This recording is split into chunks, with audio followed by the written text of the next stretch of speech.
तो ये coding question काफ़ी सारी कंपनीज में पूछा गया है। मिनिमम जेनेटिक म्यूटेशन, तो इसमें हमें दो स्ट्रिंग दे रखी होंगी, एक स्टार्ट जीन, एक एंड जीन और एक बैंक दे रखा होगा। ये 3 इनपुट होंगे। तो हमें जो जीन है, जीन पैटर्न है, उसका जो साइज़ होगा वो 8 होगा, यानी कि वो फिक्स लेंथ साइज़ होगा 8। और हमें एंड जीन तक पहुंचना है इस जीन बैंक को यूज़ करते हुए। और हमसे पूछा मिनिमम स्टेप्स, हम कितने स्टेप्स में वहाँ तक पहुँच सकते हैं। एक स्टेप क्या होगा कि हम किसी भी करैक्टर को चेंज कर सकते हैं इसमें से, इस स्टार्ट जीन के, और वो जो करैक्टर है वो फिक्स हैं, या तो ए होगा या सी होगा या जी होगा या टी होगा।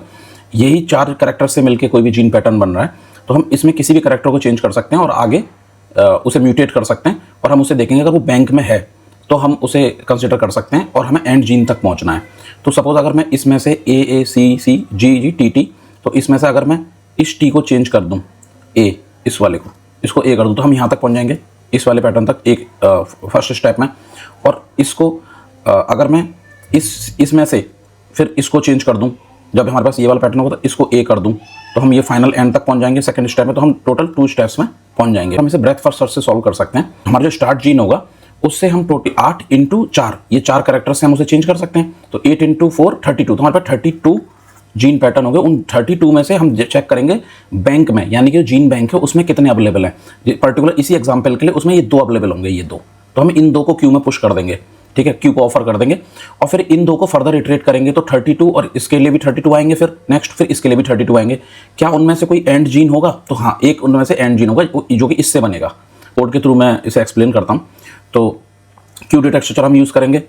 एक हम बनाएंगे हैश सेट विजिटेड है, ये जीन बैंक जो कि हमारी होगी, ये बैंक जो है स्टार्ट है उसे क्यू के अंदर ऑफर करेंगे। फिर हम साइज कैलकुलेट करेंगे और हम पुल करेंगे। इस वाले स्टेप्स को मैं भी बताता हूँ, लास्ट में बताऊंगा। ये वाला जो स्टेप है, इसमें से हम जो इसको कैरेक्टर एरे में चेंज कर देंगे और उसके अंदर हम टोटल 32 ऑपरेशंस करेंगे। ये 32, तो हम कैरेक्टर जो है उसका पहले कैरेक्टर को चेंज करेंगे, पहले हम उस कैरेक्टर को स्टोर कर लेंगे और उसमें कैरेक्टर को चेंज करेंगे ए सी जी टी से चेंज करेंगे।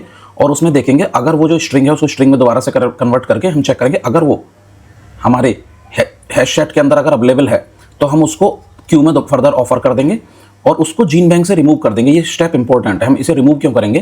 क्योंकि अगर ऐसा ना हो कि लूप अगर अदरवाइज इटरेट होता रहेगा वो, फिर जो है हम जो है स्टेप्स को बढ़ा देंगे। एक पूरे इटरेशन के बाद यहाँ पे स्टेप्स को बढ़ा देंगे, और अगर हमारे पास क्यू एम्प्टी हो जाएगा तो हम -1 रिटर्न करेंगे, यानी हम एंड जीन तक नहीं पहुंच पा रहे। तो इस तरीके से हम इसे सॉल्व कर लेंगे। अब इसी टाइम कॉम्प्लेक्सिटी क्या होगी? एक तो होगा अगर मैं बैंक की जो लेंथ है उसको n मान लूँ, तो एक तो होगा यहाँ पे n इटरेशन यहाँ हो जाएगी।